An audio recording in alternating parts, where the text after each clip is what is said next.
Hey everybody, Mr. Mack here with your lesson about the differences between World War I and World War II. This is part of a two-part series. This is the differences between the two wars, and there's another episode on the similarities between the two wars. The reason why I'm doing these episodes is because it's really easy to get these two wars confused because they are such huge things in our collective historical memory. But today I wanted to talk about the major things that make these wars different. Obviously, I can't get to all the differences in just the 10 or 15 minutes that we have here, but I'm going to do my best. So if I leave anything out, I'm sorry. The first major difference is the scale and size of the two wars. In the First World War, the world lost something like 20 million people, maybe a little bit more, maybe a little bit less. But in that war, only about 6% of those, probably a little bit more. It's hard to know these numbers for sure. So let's call it 10% of those were civilians. In the Second World War, we lose something like 60 to 80 million people, with 60% or so of those being civilians. The Second World War is a war that is on a totally different scale than any war in human history. Even World War I. And World War I, when it happened, was a totally different war than any war in human history. So the countries involved in the wars. In World War I, it was Germany, Austria-Hungary, and some allies.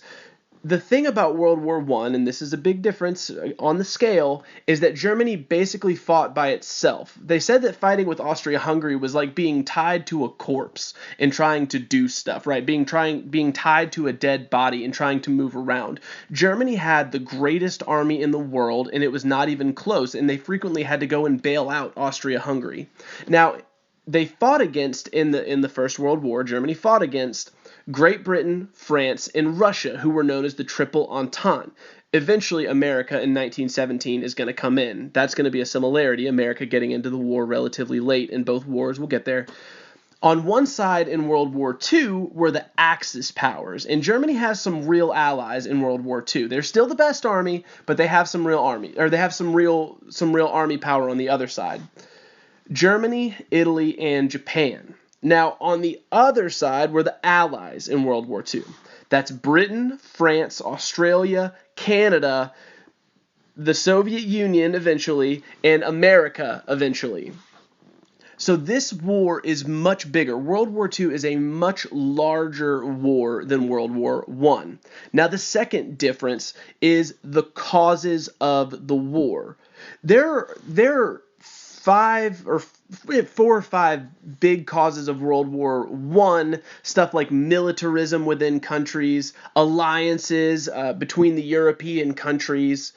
But the big thing that causes World War I is the assassination of the Archduke Franz Ferdinand by Gavrilo Princip.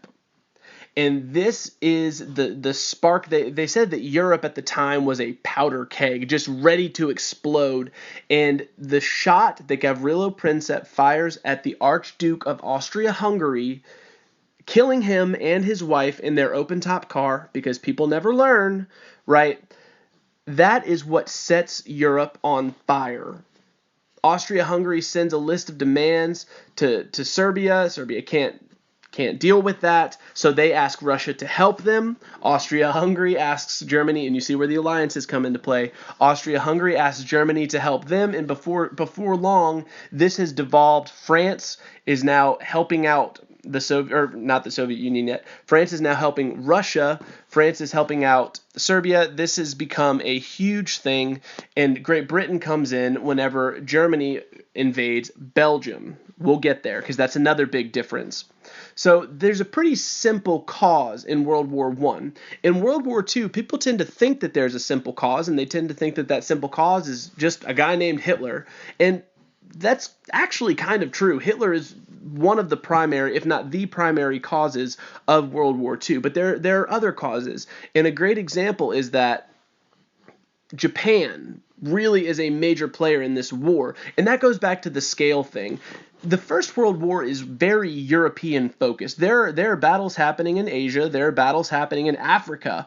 But Europe is particularly Western Europe, is the primary area where battles are happening in World War One.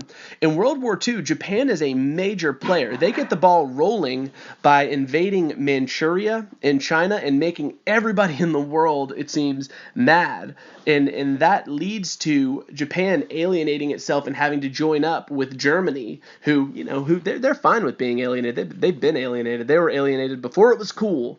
And Germany, whenever Hitler takes over, he is going to push and push and push, trying to take back land that had been taken in the Treaty of Versailles. And that's another major cause. When World War I ends, it ends in total disgrace for Germany.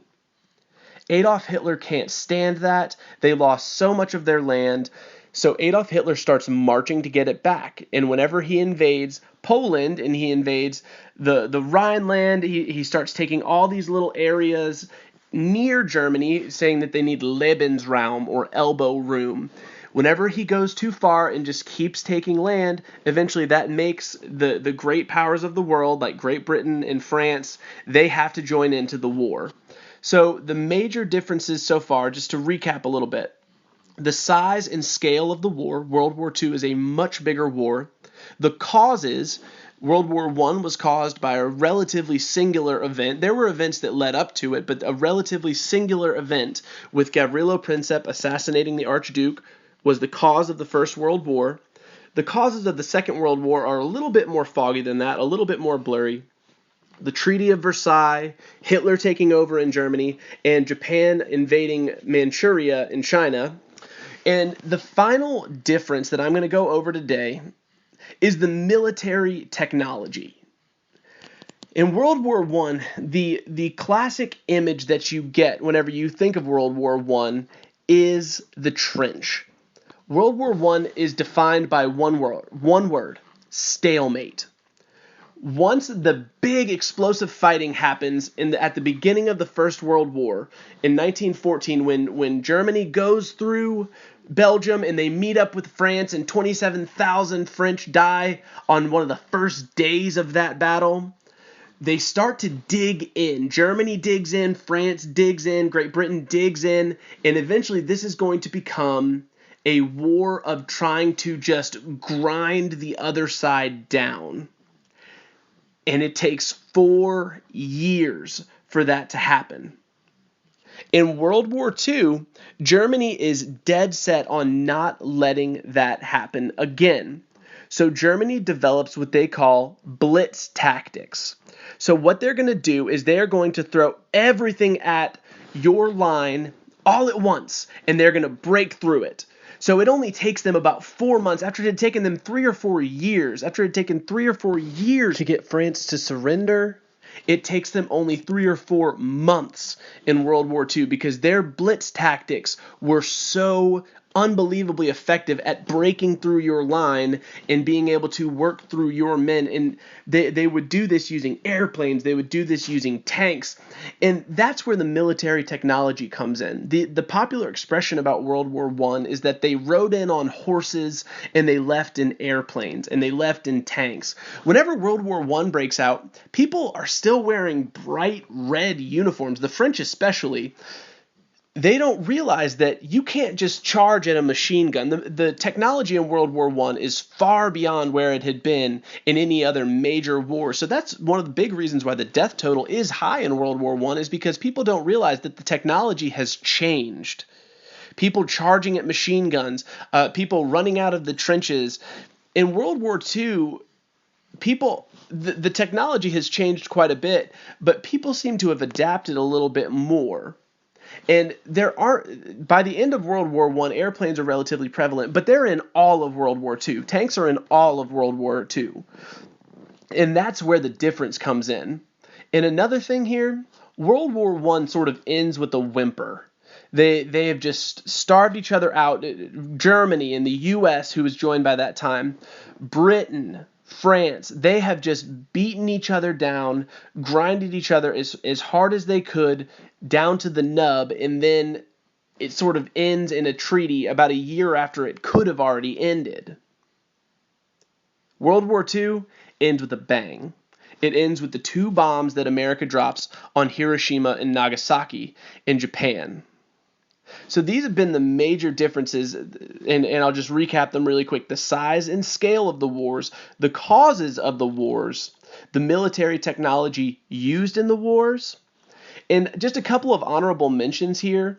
There are no real bad guys in World War I. Germany would be the closest that we get because of what we call the Rape of Belgium. They invade through a neutral country in order to get to France because they're worried about Russia getting in there. Russia's not even the bad guys in World War I. Remember, they do fall and become the Soviet Union and drop out, but there's no real bad guys in World War I, whereas in World War II, you have these larger-than-life bad guys and good guys. The bad guys being Adolf Hitler, Joseph Stalin, and Benito Mussolini of Italy. But there are these larger-than-life good guys that come out of the battles, that come out of the World War II as well. You don't have that in World War I really either. Maybe Woodrow Wilson a little bit, in the beginnings of Winston Churchill. But Winston Churchill is a great example from Great Britain in World War II of that larger-than-life fight on the beaches speech, right?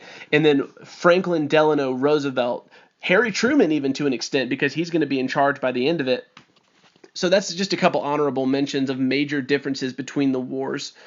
So that's really all that I've got for you today, and there will be another lesson on the similarities between the wars.